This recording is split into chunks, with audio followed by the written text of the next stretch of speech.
ชีวิตของเรามันก็เปลี่ยนแปลงแต่ถ้าเรามีสติเรามีปัญญาเนี่ยจิตกับปัญสติกับปัญญามันจะไม่เปลี่ยนแปลงมันรู้จิตมันรู้กายมันรู้จิตมันรู้กายกายกับจิตเป็นสิ่งที่ไม่เที่ยงกายกับจิตนั้นมันเสื่อมมันแปรสภาพอยู่ตลอดเวลาจริงๆแล้วกายของเราก็เหมือนท่อนไม้มันไม่รู้สึกอะไรเลยมันไม่มีอะไรเลยจิตของเรากายของเรามันก็เหมือนท่อนไม้มันไม่มีรู้สึกใดๆทั้งสิ้นไอ้จิตเราต่างหากไปปรุงแต่งในกายจิตต่างหากไปยึดติดในกายจิตเราต่างหากจึงให้ความสำคัญของกายจิตเราจึงเป็นหลงกายพวกเราทั้งหลายจิตเราเป็นหลงกายท้ายสุดจิตก็เกลียดรังเกียจกายอีกเห็นไหมไม่ได้จิตที่มันไม่มีธรรมะจิตมันขาดปัญญามันจะหลงแล้วก็ออกจากตัวหลงอีกแล้วก็ไปหลงตัวใหม่อีกเห็นไหมหลงไม่มีวันจบสิ้นหลงสิ่งนั้นก็ไปหลงสิ่งนี้ในจิตที่ขาดปัญญามันจะเป็นเช่นนี้เราจะสังเกตว่ากายของเราเนี่ยจิตเรานั้นมันไม่เคยรักกายเราเลยนะพวกเราทั้งหลายมันไม่เคยรักกายเรามันไม่เคยสนใจกายเรากายเราเปรียบเสมือนบ้านที่เราอยู่ใช่ไหมกายเราเปรียบเสมือนบ้านจิตเราเปรียบเสมือนคนอยู่อาศัยในบ้านเวลาไฟไหม้บ้านเห็นไหมเราจะสังเกตว่าเวลาไฟไหม้บ้านเนี่ยคนที่อยู่ในบ้านก็หนีหมดวิ่งหนีออกจากบ้านเห็นไหม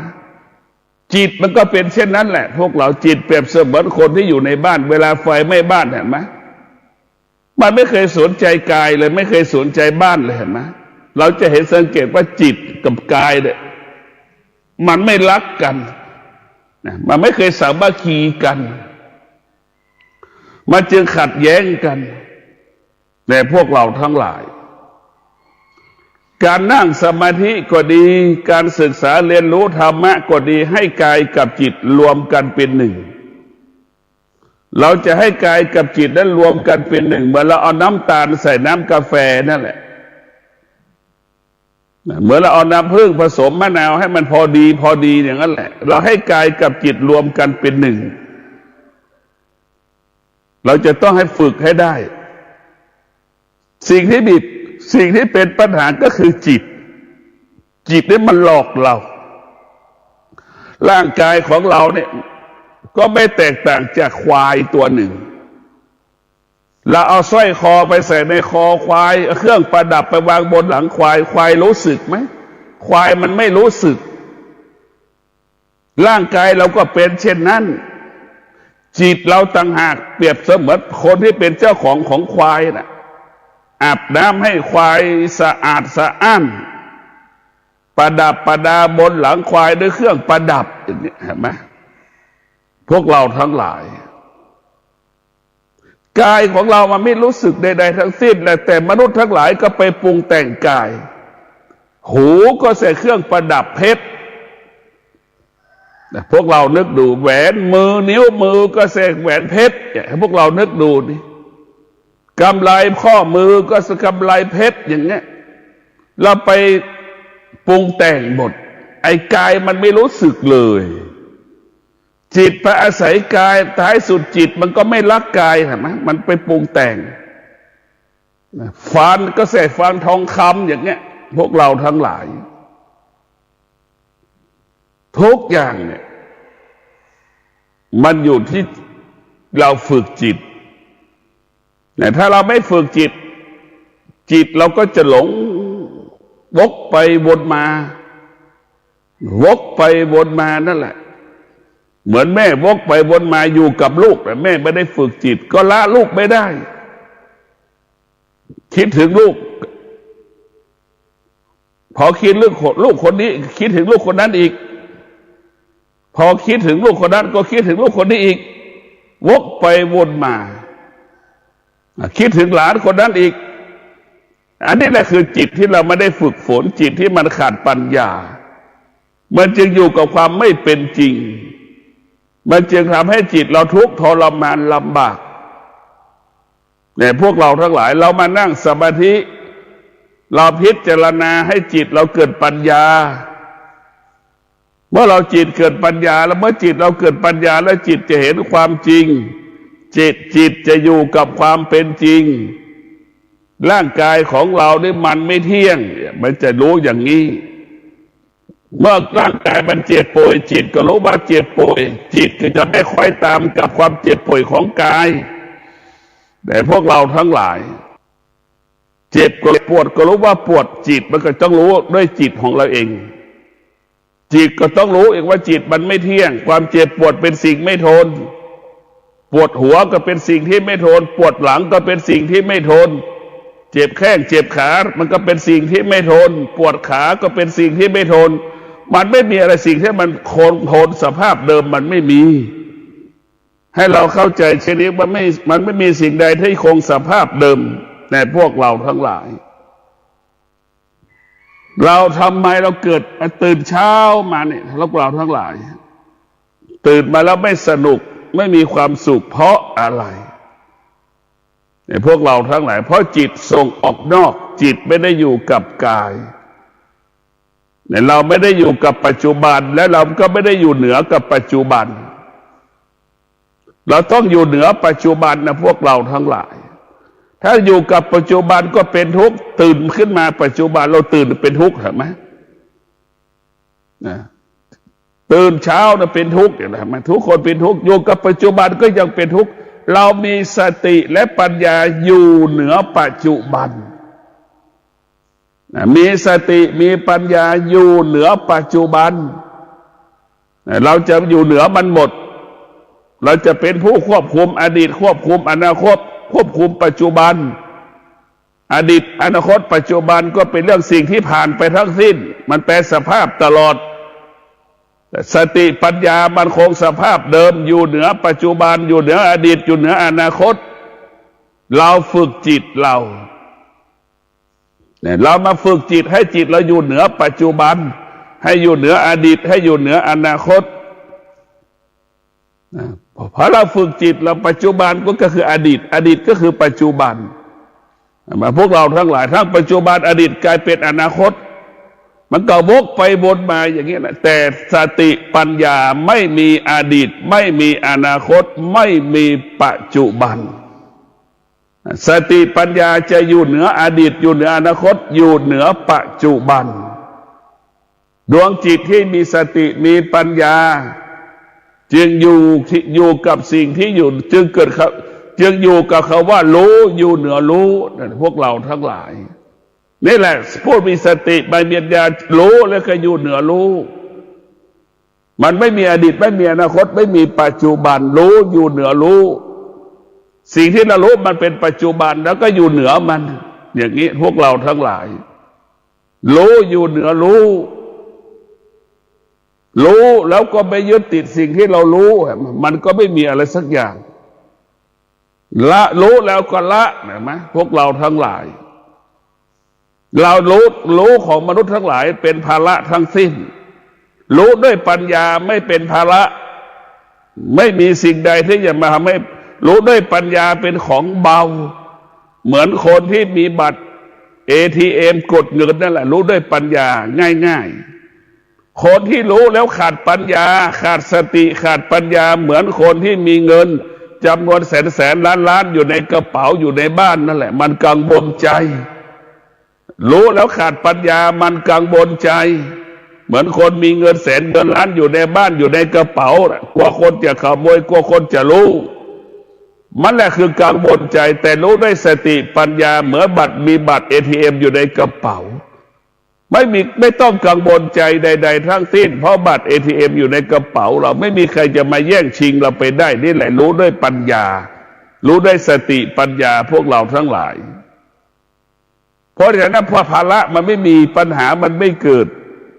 เราจะอยู่เหนือปัจจุบันการมีสติอยู่เหนือปัจจุบันนี่สำคัญที่สุดการมีสติอยู่เหนือปัจจุบันเนี่ยพวกเราทั้งหลาย พ่อแม่ครูบาอาจารย์เราจะสอนให้อยู่กับปัจจุบันแต่จริงๆแล้วปัจจุบันก็คืออดีตสิ่งที่เกิดก็คือสิ่งที่ดับสิ่งที่ดับก็คือสิ่งที่มันเกิดเราจะรู้แล้วว่าผู้ใดเราฝึกจิตให้เราอยู่เหนือสิ่งที่มันเกิดให้เราอยู่เหนือสิ่งที่มันดับให้เราอยู่ที่สิ่งที่มันเกิดสิ่งที่มันดับคือเรารู้และเราจึงอยู่เหนือสิ่งที่เรารู้จึงบอกว่าเรารู้สิ่งใดให้อยู่เหนือสิ่งนั้นนั่นแหละรู้ด้วยสติและปัญญาเหมือนไม่เราเห็นไม่หลังพระประธานรู้ให้อยู่เหนือสิ่งที่เรารู้นั่นแหละรู้ด้วยปัญญารู้ด้วยสติรู้ด้วยปัญญานะรู้ด้วยความเป็นตามความเป็นจริงนี่แหละเรารู้ส่วนมากเราเป็นผู้รู้แต่เราไม่รู้ผู้รู้ของเราคือรู้ด้วยอารมณ์รู้ด้วยความคิดมันไม่ได้รู้ด้วยสติและปัญญามันก็ไปยึดติดในสิ่งที่รู้เหมือนจิตไปยึดติดในกายนั่นแหละหาเสื้อตัวแล้วตัวเล่ามาปกปิดร่างกายเห็นไหมเสื้อทุกตัวมันก็แค่ปกปิดร่างกายเฉยๆแต่เราก็หาเสื้อยี่ห้อต่างๆรูปแบบต่างๆมาปกปิดกายของเราก็คือเราหลอกเราเองจิตมันหลอกจิตจิตที่ไม่ได้ฝึกมันก็หลอกจิตเราจิตที่มันฝึกจิตแล้วจิตนั้นจะไม่มีจิตตัวไหนมาหลอกจิตได้แต่พวกเราทั้งหลายคนที่ฝึกจิตแล้วว่าจิตบุคคลใดอาศัยสติจิตบุคคลนั้นจะเป็นจิตของผู้รู้จิตของผู้รู้จะต้องอาศัยสติจิตผู้ไม่รู้อาศัยความคิดความคิดอาศัยความรู้สึกมันแปรสภาพตลอดกาลเวลาดังเช่นเราอ่านหนังสือกำลังมีความสุขหูไปสัมผัสกับเสียงคนข้างห้องเสียงดังอย่างนี้เห็นไหมมันก็เกิดอาการอีกแล้วเห็นไหมนี่แหละเนี่ยมันเกิดอาการมันสำแดงอาการเห็นไหมนี่แหละคือความคิดความรู้สึกมันจะแปรสภาพตลอดเวลาแต่พวกเราทั้งหลายต้องพิจารณาผู้ที่ฝึกจิตหูจะได้ยินเสียงเสียงนั้นไม่มีค่าสำหรับผู้ที่ฝึกจิตแล้วว่าจิตผู้รู้จิตของผู้ที่มีสติปัญญาหูไม่มีค่าสำหรับเสียงหูไม่มีค่าสำหรับเสียงจิตของผู้รู้ด้วยสติปัญญาจึงอยู่เหนือรู้ก็คืออยู่เหนือเสียงที่เรารู้จะเสียงใครก็ช่างเราไม่สนใจเราไม่ให้ค่ามันรู้เฉยๆแต่เราก็อยู่เหนือรู้อยู่ดีตาเห็นรูปก็เช่นเดียวกันตานั้นเราเห็นรูปเราก็ต้องสติปัญญาเรามีอยู่จิตมีงอกงามด้วยสติปัญญาจิตนั้นก็จะอยู่เหนือรูปจะไม่ยึดติดในรูปพวกเราทั้งหลายตาเห็นรูปวัตถุสิ่งของต่างๆนี่แหละคือจิตที่มันมีสติมีปัญญามันจะอยู่เหนือตาที่เห็นรูปจะอยู่เหนือเสียงที่หูมันสัมผัสกับเสียงจะอยู่เหนือจมูกที่จมูกมันสัมผัสกับกลิ่นหอมกลิ่นเหม็นเนี่ย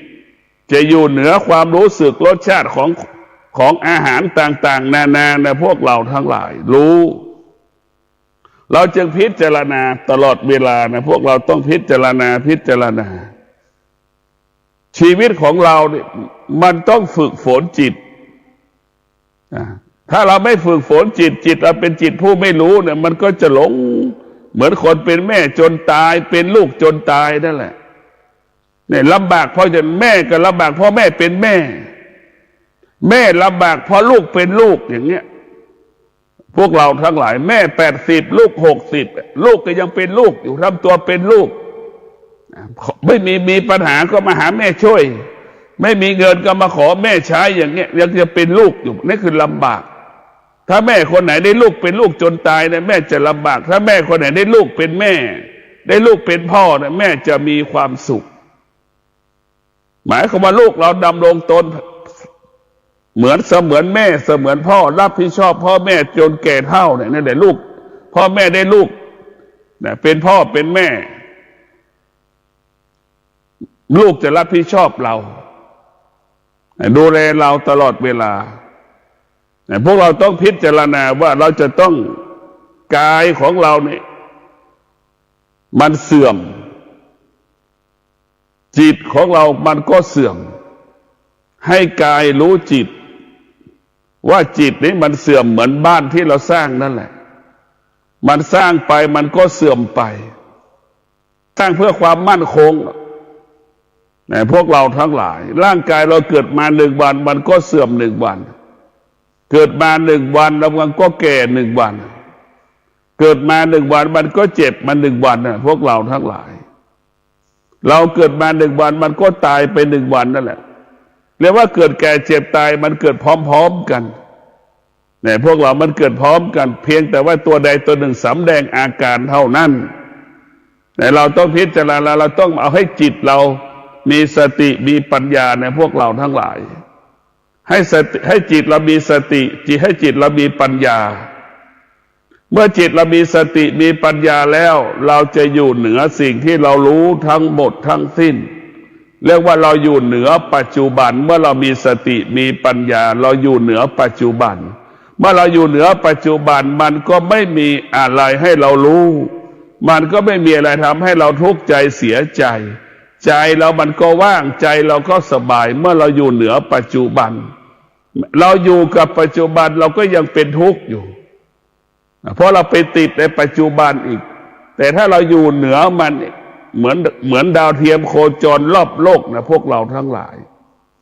เหมือนดวงอาทิตย์เห็นไหมไม่มีสิ่งใดที่จะมาควบคุมดวงอาทิตย์ได้ไม่มีสิ่งใดจะมาควบคุมดวงจันทร์ได้แต่พวกเราทั้งหลายไม่มีสิ่งใดที่จะควบคุมดวงดาวได้จิตเราที่มีปัญญาก็จะเป็นเช่นนั้นไม่มีสิ่งใดที่จะมาทำให้จิตเรานั้นอยู่ใต้อำนาจสิ่งอื่นๆได้เมื่อจิตเรามีปัญญาจิตนั้นจะเป็นอิสระดั่งดวงอาทิตย์ดั่งดวงจันทร์ดั่งดวงดาวมันจะเป็นปกติของมันในพวกเราทั้งหลาย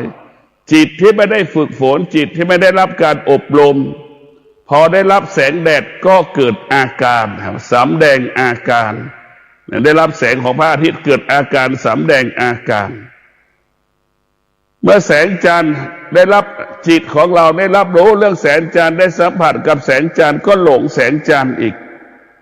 ว่ามันงามว่ามันมีความสวยงามอย่างนี้พวกเราทั้งหลายใช่ไหมเราจะสังเกตว่าเห็นแสงจันทร์ก็หลงออกอาการสำแดงอาการหลงมันหลงไหลแสงจันทร์เพราะแสงอาทิตย์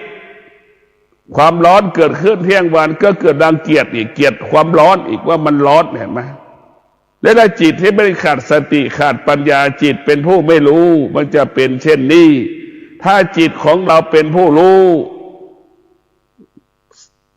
แสงอาทิตย์มันร้อนก็ไม่มีค่าแสงจันทร์จะสวยงามก็ไม่มีค่าสิ่งที่มีค่าก็คือแสงสว่างแห่งพระธรรมในพวกเราทั้งหลายแสงพระอาทิตย์แสงพระจันทร์ไม่มีค่าสำหรับผู้ปฏิบัติธรรม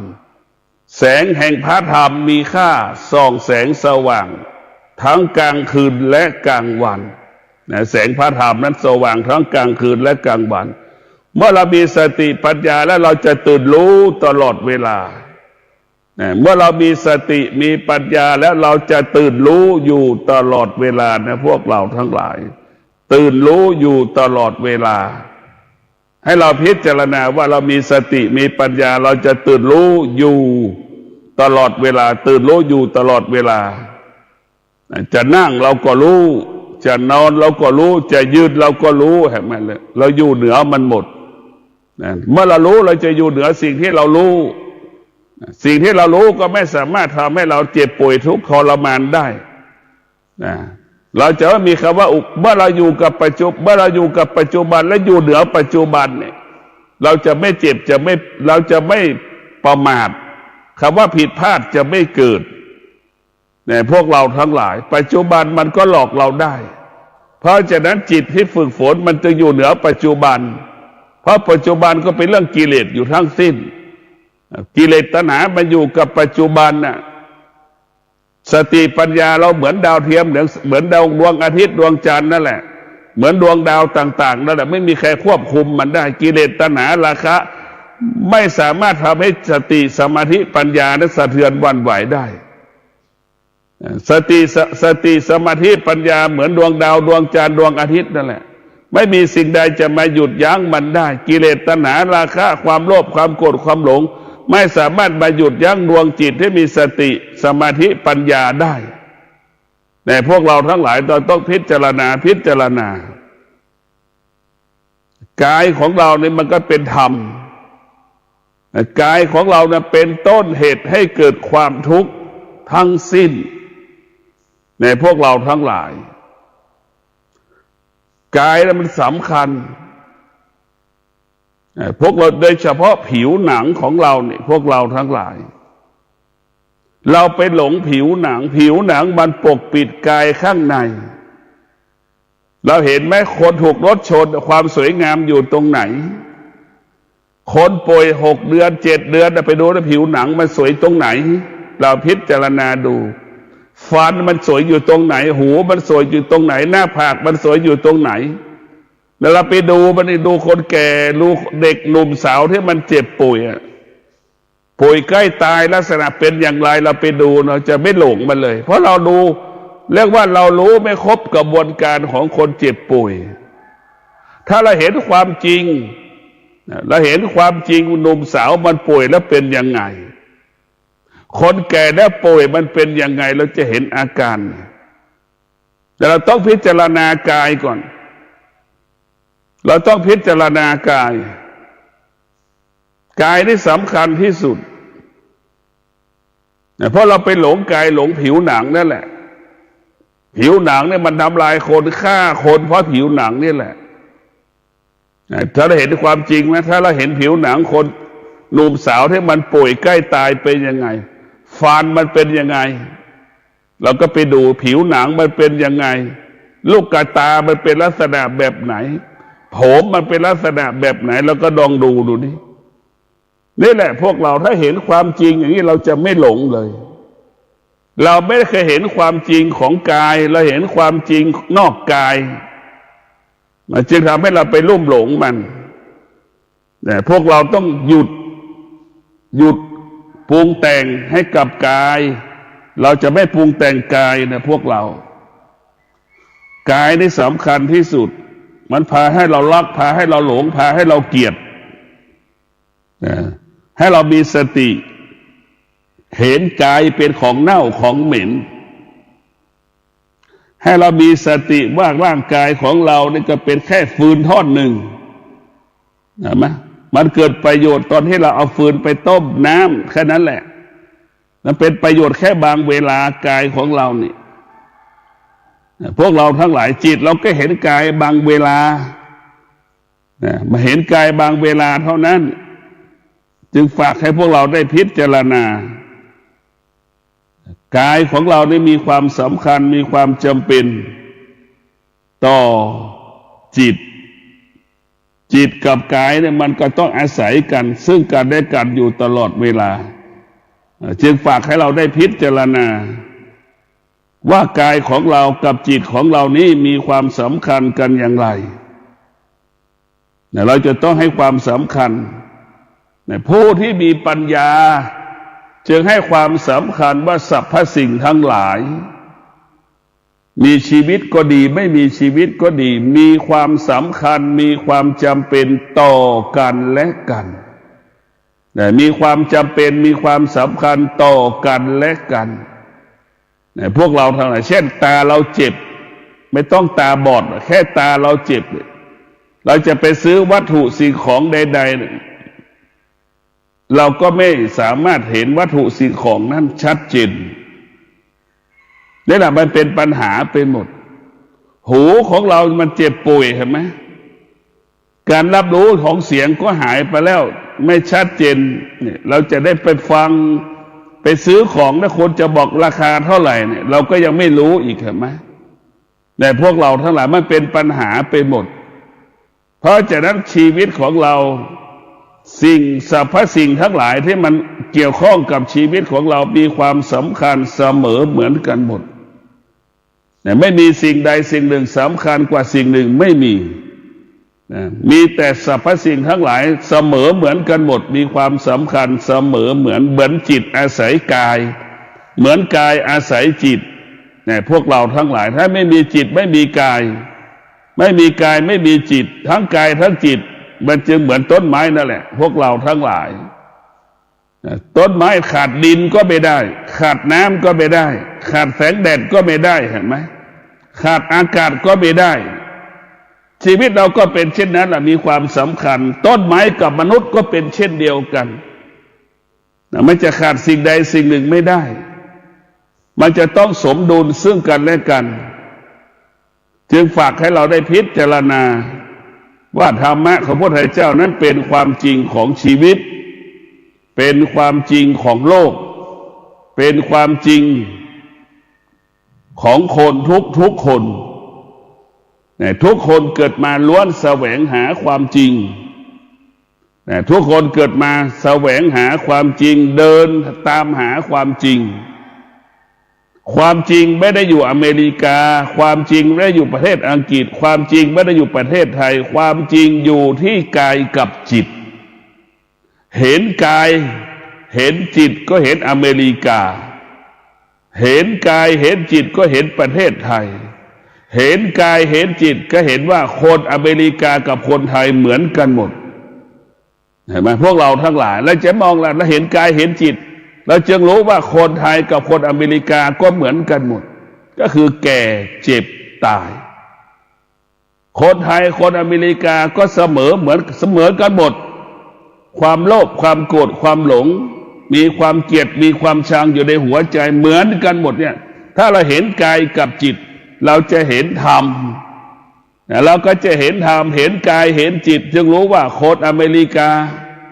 กับคนไทยเหมือนกันหมดมีความอยากมีความต้องการมีกิเลสมีตัณหามีราคะมีความต้องการไม่มีวันจบสิ้นนี่แหละเรียกว่าเห็นกายเห็นจิตเราจะไม่มองสิ่งอื่นว่าเหนือกว่าสิ่งอื่น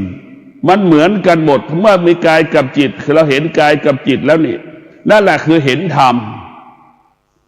เมื่อเห็นกายเห็นจิตเราก็เห็นธรรมคนทุกคนเหมือนกันหมดเสมอเหมือนกันหมด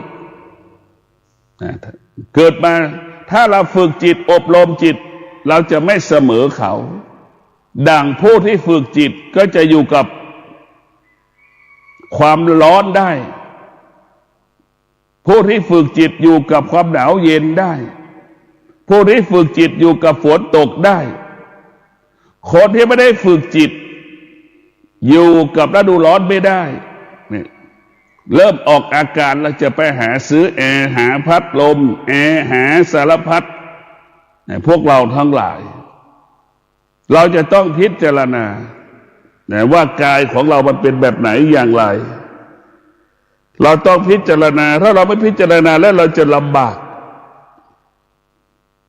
ออกอาการจะไปซื้อแอร์ซื้อเสื้อกางเกงขาสั้นซื้อเสื้อแขนสั้นอย่างนี้เห็นไหมนี่ออกอาการพอถึงฤดูหนาวก็ออกอาการซื้อเสื้อแขนยาวกางเกงขายาวอีกเห็นไหมนี่แหละคือมันออกอาการหมดพอฤดูฝนก็หารองเท้าที่มันกันน้ำอีกเรียกว่ารองเท้าบูทนั่นแหละหาเสื้อกันฝนหาหมวกอีกเห็นไหมมันออกอาการหมดเนี่ยเพราะเราไม่เห็นกายเราไม่เห็นจิตเราไม่เห็นกายไม่เห็นจิตเราจึงไม่เห็นชีวิตความเป็นจริงของเราเมื่อเราเห็นกายเห็นจิตเราจะเห็นชีวิตจริงเห็นความเป็นจริงแต่พวกเราทั้งหลายต้องพิจารณากายกับจิตเป็นสิ่งสำคัญกายกับจิตเป็นสิ่งจำเป็นอย่างยิ่งขอให้พวกเราได้มีจิตมีสติมีสมาธิพิจารณาเห็นกายเห็นจิตก็เห็นคนไทยและอเมริกาเสมอเหมือนกันหมดเห็นกายเห็นจิตเห็นคนไทยและคนอังกฤษเหมือนกันหมดเห็นกายเห็นจิตเห็นคนทั้งโลกเสมอเหมือนกันหมดก็คือเกิดแก่เจ็บตายมีความรักมีความโกรธมีความหลงเสมอเหมือนกันหมดนี่แหละคือธรรมะคือความจริงเกิดขึ้นที่กายกับจิตจึงขอเจริญพร ที่ท่านได้รับฟังจบลงไปแล้วนั้นเป็นรายการทางสายเอกดำเนินรายการโดยพระประชานาถมุนีเจ้าคณะอำเภอกัลยาณิวัฒนาเจ้าอาวาสวัดดอนจันทร์ตำบลทัตตารามอำเภอเมืองเชียงใหม่จังหวัดเชียงใหม่เชิญท่านติดตามศึกษาธรรมะการปฏิบัติธรรมได้ในคราวครั้งต่อไปสำหรับวันนี้สวัสดีครับ